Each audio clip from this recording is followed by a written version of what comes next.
Praise the lord అండి. ప్రభు యొక్క నామంలో ఈ వీడియో చూస్తున్న మీ అందరికీ నా యొక్క హృదయపూర్వకమైనటువంటి వందనాలు తెలియజేస్తున్నానండి. ఎలా ఉన్నారండి? మీరందరూ కూడా చాలా బాగున్నారని నేను తలంచున్నానండి. ఈరోజు దేవుడు చక్కగా దేవుని యొక్క మాటలు మాట్లాడుకోవడానికి గాను దేవుడిచ్చినటువంటి ఈ యొక్క శ్రేష్టమైన సమయాన్ని బట్టి ఆయనకు ఎంతగానో కృతజ్ఞతాస్తుతులు నేను చెల్లిస్తున్నానండి. మానవులమైనటువంటి మన జీవితంలో మనం ఎన్నో సందర్భాలను మనం ఫేస్ చేస్తూ ఉంటామండి. కానీ మన జీవితంలో ఎదురయ్యేటటువంటి రకరకాల సందర్భాలన్నింటిలో కూడా మనం సంతోషపడవలసినటువంటి సందర్భాలు కొన్ని ఉంటాయి. వాటిలో ముఖ్యంగా మనం సంతోషపడవలసినటువంటి సందర్భాల్లో మన జీవితంలోకి సమస్యలు రావడం కూడా మనం సంతోషపడవలసినటువంటి సమయం అని మీకు తెలుసా? మన జీవిత పయనంలోనండి ఎక్కడ సమస్య ఉంటే అక్కడ మన ప్రభు అయిన దేవునికి మనం మొర్రపెట్టినట్లయితే ఆయన మన యొద్దకు దిగి వచ్చి మన యొక్క సమస్యలలో నుండి మనల్ని ఆయన విడిపించే దేవుడు అండి. అందుకనే మన జీవితంలో ప్రాబ్లమ్స్ అనేవి లేకపోతే అక్కడ మనము మిరాకిల్స్ అనేవి మనం చూడలేమండి. ఎక్కడైతే ప్రాబ్లం ఉంటుందో అక్కడ మనకి దేవుని యొక్క మిరాకిల్ మనకి కావాలి. ఈ రోజున చాలామందిని చూస్తూ ఉంటాం. పలానా డాక్టర్ గారి దగ్గరికి వెళ్ళాం, అక్కడ తీరలేదు. వేరే డాక్టర్ గారి దగ్గరికి వెళ్ళాం, అక్కడ తీరలేదు. పలానా మెడిసిన్స్ వల్ల క్యూర్ అవ్వలేదు.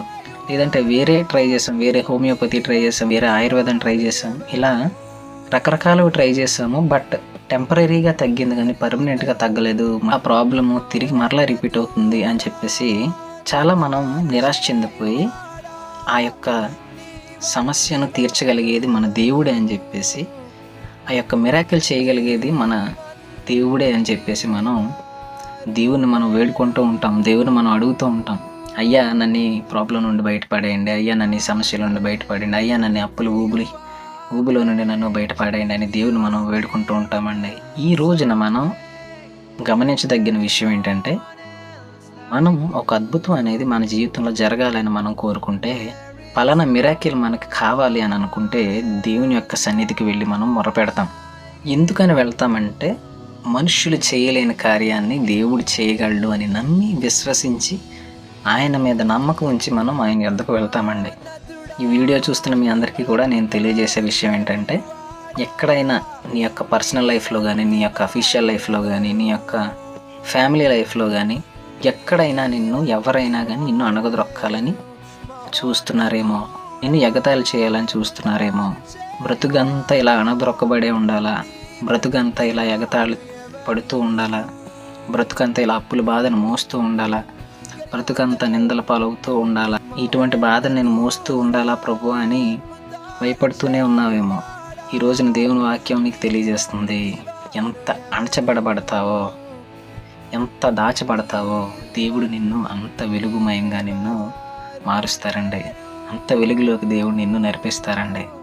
ఫైనల్గా ఈరోజు దేవుని యొక్క మాటలో నుండి నేను చెప్పదలుచుకున్న మాట ఏంటంటే, చాలామంది అనుకుంటూ ఉంటారు, నేను దేవుణ్ణి ఎక్కువగా నమ్మాను కాబట్టి నాకు ఎక్కువ కష్టాలు వచ్చాయి అనేసి అనుకుంటారు. లేదంటే నేను దేవుణ్ణి నమ్మినా కూడా ఎక్కువ కష్టాలు నేను అనుభవిస్తూనే ఉన్నాను అని అందరూ అంటూ ఉంటారు. కానీ నేను చెప్పే మాట ఏంటంటే, నువ్వు దేవుణ్ణి నమ్మినా కూడా నీకు ఎక్కువ కష్టాలు వచ్చాయి అంటే దేవుడు నిన్ను ఎక్కువగా ప్రేమిస్తున్నారు అని అర్థం అండి. నీవు పడుతున్న బాధ, నీవు కారుస్తున్న కన్నీరు ఆయనకి ఎప్పుడో తెలుసు. ఆయన వాటన్నిటిని ఆయన చూస్తూనే ఉన్నారండి. చూస్తూ ఉండండి. ఏదో ఒకరోజు ఆయన నిన్ను ఉద్ధరించే విధానం చూసి, ఆయన నిన్ను గొప్ప చేసేటటువంటి విధానం చూసి నీవు ఆశ్చర్యపోతావు. నీ యొక్క జీవితంలో జరిగిన మార్పును చూసి అందరూ ఆశ్చర్యపోతారండి. నీ బాధపడే సమయం, నీ జీవితంలో ఉన్న నిందల సమయం, నీ జీవితంలో ఉన్నటువంటి శ్రమల సమయం, వాటి నుంచి విముక్తి పొందడానికి ఎంతో దూరంలో లేదండి.